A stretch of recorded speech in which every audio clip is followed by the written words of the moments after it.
On improving leadership, let's talk about learning and development. The second key point is to learn and develop. If the team is not learning and growing, then really they're dying. Therefore, your team needs to constantly sharpen their saw. There are always businesses out there who work harder, smarter, and quicker than your team. It's just a reality. And if there's no growth in learning or developing current talents, that is, surely one day your competitors will close the gap and surpass you. This also means death to your business. If you're not learning, you're dying.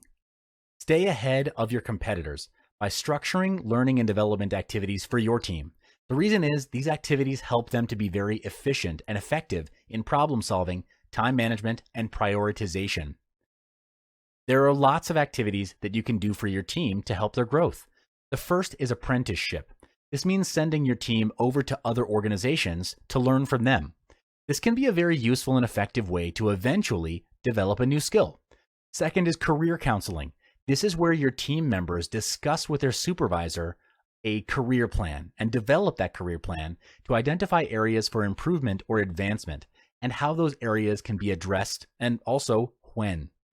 Coaching includes working one-on-one with the learner to conduct a needs assessment, set major goals to accomplish, develop an action plan, and support the learner to accomplish that plan.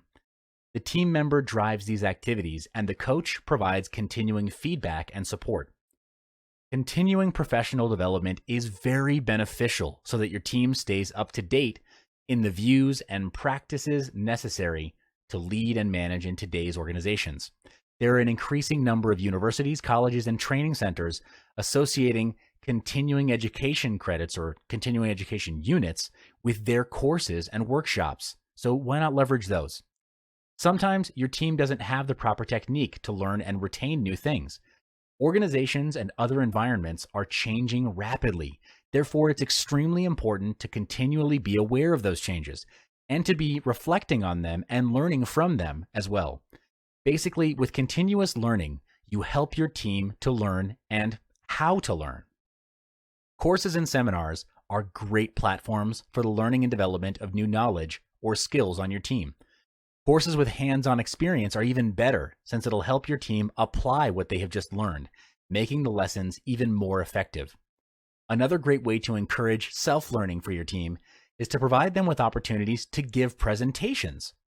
For example, have a 15-minute presentation on a topic that adds value to your team and specifically what you're working on. Let's say there are 7 people on your team. That would be a total of 105 minutes of presentation every time you do this meeting. And if you do it every month, then annually, it would add up to 84 topics and 21 hours of learning.